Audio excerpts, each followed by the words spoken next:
He is now favourite to succeed David Cameron. So George Osborne's trade visit to China this week has been even more closely watched than normal. Was it all about seeming prime ministerial? Well, we sat down with the Chancellor to find out, and started by asking whether he challenged Beijing on their human rights record. Well, look, we raise human rights issues, and I've raised them on this trip. Specifically, what kind of things? I've raised specific human rights issues on this visit. But like what kind of things? But look, in the end, it's a relationship with China where it's not conducted through television interviews and megaphone diplomacy. You know, I've answered. But people will be concerned back in the UK. I think that's. Well, do you know what? I think what people realise is, vital as human rights are, it is one part of our relationship with a country that represents 1/5 of the world's population. We need China for our economy. If you're concerned about climate change, you need to engage with China. You came here. You travelled here just after university, didn't you? So what was it that drew you here back then, before you were a politician, let alone Chancellor? Well, look, China's an incredible part of our world. It's 1/5 of the world's population. It's an ancient civilization.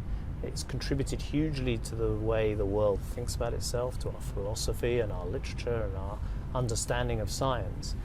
But it's also a huge part of the world's future. And I came to this city when I was in my early 20s.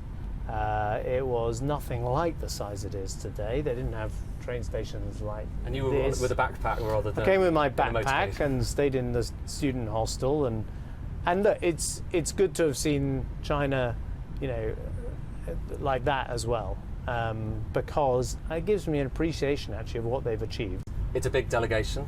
We have been to lots of places and been welcomed very grandly. There are lots of people travelling. Some people say it feels quite prime ministerial.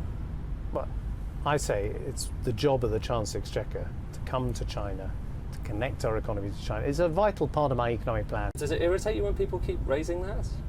Well, look, it's flattery rather than anything else. Do you know, the most important thing in this job is to try and keep an even temperament. I was being told just a few months ago before the general election by people who are reading the opinion polls that I was going to be out of a job in the middle of May. Look, what I know is that I'm paid to focus on the economic problems the country has faced, to address those problems, to turn this country around with the help of the British people. That's what I'm 100% focused on. Final anecdote from me, which I just would love your reaction to. When we were getting off the flight, a Chinese family in front were pointing out of the window, and I heard one of them in Chinese say to the other, "How do you speak Mandarin?" No. In Chinese, this is the one. So okay, right. Just checking, because you said you heard. I will tell you the two words I understood were this: David Cameron. That's because he was actually here in Chengdu well, maybe. just a couple of years ago. Maybe, Chancellor, but maybe they thought this was a very prime ministerial visit. I don't know. It's a partnership in which he's the boss. Okay.